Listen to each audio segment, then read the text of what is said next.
Welcome to Are We There Yet? I'm Katy Gosset. And when babies enter the world, I'm guessing it looks pretty freaky after the womb.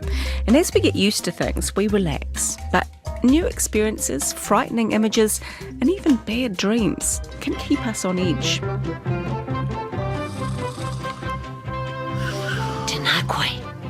Hello? Can you hear something? Pakurongo. It's Grandpa snoring. Help! Oh, I think Grandpa's having a bad dream. This excerpt is from Grandpa's Place, a popular kids show that ran on RNZ and won a major international prize back in 1985. Star Tiger, watch out! Oh, I think we better wake up, Grandpa. Grandpa, wake up! My daughter once told me she dreamt a large bird had tried to reach out and catch her with its sharp claws. That's the way she described it. I soothed her, but it stayed a vivid image for her and actually for me. And so for children, it doesn't take much for a fear to take hold. So my 6-year-old has started to worry about a lot of things, basically. We think that there's some images that have been talked about at school which have scared him. We've had one child who's scared of spiders, but only spiders in his bed. Sometimes in the morning I go to the kitchen and he'll be in the lounge and he's moved out of his bed in the night and he's sleeping in the lounge because he said there was a spider in there. Most of us will have had to deal with a child who's afraid of something. And some of us may even have fears of our own. In my case, I really don't like heights, which is why it's encouraging to hear this nugget of information. Fear is completely natural and necessary. Phew, it's not just me. Some fears are actually hardwired, and so we come into the world thinking such things like loud noises or big animals or heights are not good for survival, so probably good to be a little bit cautious about them. So that's our clinical psychologist, Catherine Gallagher. And those fears seem primal, logical even. But as we get older, our brain gets trickier and kind of, tricks us, really. Here's Catherine again with something she's explained in previous episodes. The fear system can also get hacked by the thinking part of our brains. In other words, through the filter of our thoughts and our experience, our alarm system can get tricked into firing, especially for some of us that are genetically a little bit more vulnerable to being anxious in the first place. So does that mean we're feeling real worries, or is it just a type of anxiety? Fear, by definition, means I'm having that experience of my alarm going off in the presence of something that is actually dangerous. Anxiety is having an experience of fear in the absence of the thing that is actually dangerous. Yeah? So these are actually childhood anxieties, because in actual fact these things aren't dangerous. So what brings these anxieties on? Well, it turns out many of them are actually linked to the developmental phase that we're at. So for me, I will doubtless have fears associated with being an exhausted 40-something woman. But our children might be somewhere quite different. So let's screw up our courage and take a little trip through the life stages of fear, just so we know what to look out for. Join me on the Anxiety Through the Ages tour. And we're going to start by going right back to the beginning, to the point of birth. Mummy, is the baby awake? I think so. Would you go and have a look? Yes. A child starts to learn as soon as it is born. Those big, wide eyes see more than we realise. And they quickly learn to focus on their immediate needs and who's providing them. So their first taste of fear is actually about losing us. Between 9 and 18 months, babies and toddlers are often busy trying to work out where they begin and others end. And they don't really have a separate sense of self. So you can see how separation from my parent would potentially freak me out as I'm missing a part of myself. And it's not just us they feel connected to. We can also feel at one with the world and the things in it. For example, if the water can go down a plug hole, I might too, so that can feel pretty scary. But in just a couple of years, independence arrives. Kind of. At around the age of 3, we start to be able to internalise a working model of that relationship and feelings associated with our attachment figure, which means we don't actually need to have them physically with us to feel safe and secure. And then around the age of 4, just when we're expecting things to calm down a bit, we enter the fantasy phase. Our brain allows us to start to imagine and pretend, and this is great when it comes to running around the house and being superheroes, but it can take a little while to harness it properly. And so although it can be a great source of fun, it can also mean that we can't always tell what's real and what's not. And I might get a little bit frightened or really frightened by the things I read, see and imagine because I can't quite work out whether they're real or not. Right now, monsters are our big thing, and they always hide in the dark. But haven't we already realised that we're now separate from our parents? So that means we're on our own against the monsters of our imagination. Being separate can have a downside because I can actually get hurt then, or I can get taken by said monsters. So although, it's great to be a little bit separate, being separate means I'm able to be hurt. Now, things get even more interesting between the ages of about 7 and 10. That's when we start to compare ourselves with other people. You can imagine, here come a whole other pile of worries, or potential worries for people to think about. We're also exposed to more real-world dangers through the news or conversations and have a greater sense of their impact because we have a sense of the future. So that monster under the bed might be replaced by a burglar. We'd talk about burglars breaking in and things like that.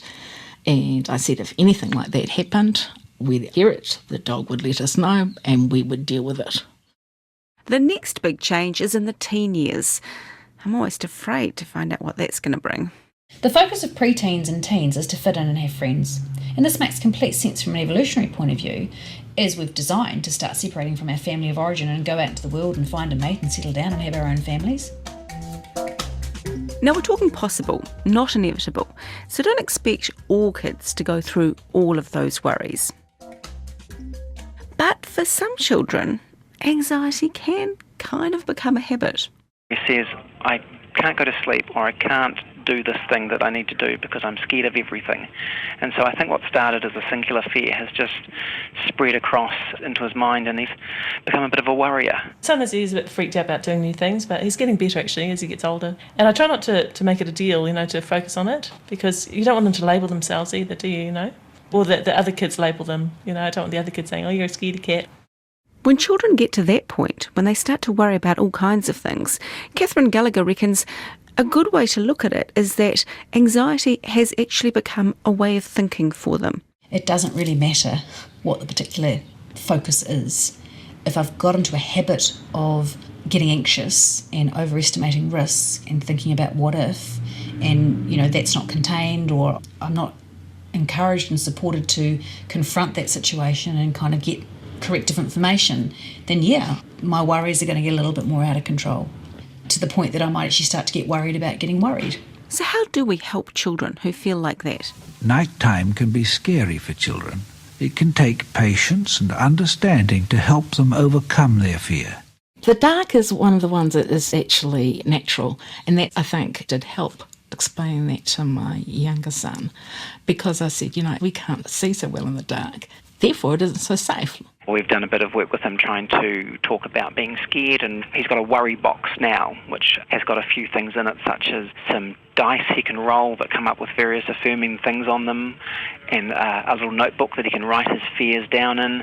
Don't forget too that when we're afraid of something, we get a physiological reaction to that fear. It starts to affect our breathing, and it starts to affect our heart rate and all those sorts of things, because that's actually what the alarm is. It's our body gearing up to deal with a danger or a threat. So there are a lot of physiological things that are really handy to put in place in terms of slowing our breath down, breathing from our diaphragm, relaxation type exercises. And once kids have learnt to control what's going on with their bodies, we should also talk them through what's happening inside their heads. We need to let them know that their brain will trick them, validate that this feels really tough, not give too much attention, and then with support, expose them to the stuff that they feel scared about in little bite-sized manageable chunks. Remember, if we act like their fears are real, like let's scare the monster off or let's look under the bed, then we're actually telling our child that the fear is true. Oh no, I've definitely done that one before. I have looked in a wardrobe for a monster. The other thing I do sometimes is try and distract my child when they're upset. Maybe that's not the best answer either. Distraction is kind of like, if we think about it, don't think about the pink bunny. I'm not thinking about the pink bunny. Are you thinking about the pink bunny? What are we all doing? Thinking about a pink bunny. So if there's energy put into not thinking about something, actually what we're doing is thinking about it a lot. Right. So what can we do? It can be more useful to go, oh man, my brain tricks me sometimes. So it's going to throw lots of stuff in there. I can learn how to be a bit selective about what I pay attention to. I can't control whether that stuff actually comes into my brain or not. Just like I can't stop myself breathing or blinking, But what I can do is when those things pop into my brain, I can react to them differently.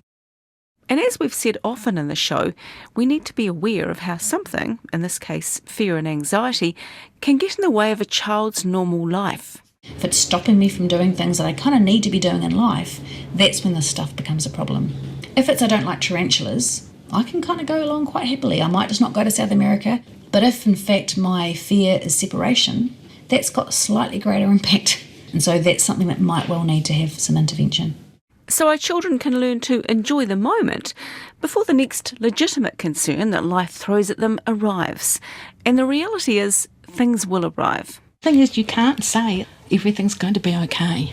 You can't promise that nothing bad will happen. But what you can say is, now's okay, and if now's okay, then enjoying today, and if something happens, dealing with it then, rather than worrying and ruining what you've got now. And that's the show. Are We There Yet is produced and presented by me, Katy Gosset. It's mixed by Alex Harmer, and Tim Watkin is our executive producer. And the archival audio comes from Ngā Taonga Sound and Vision and Archives New Zealand. However you found the show today, you can get it elsewhere too, on Apple Podcasts, Stitcher, or on our podcast page at rnz.co.nz. And while you're there, check out our new podcast for kids, Nano Girls' Great Science Adventures. And don't forget to catch our next episode when I'll look at tantrums, why our kids have them, and what on earth we can do about them.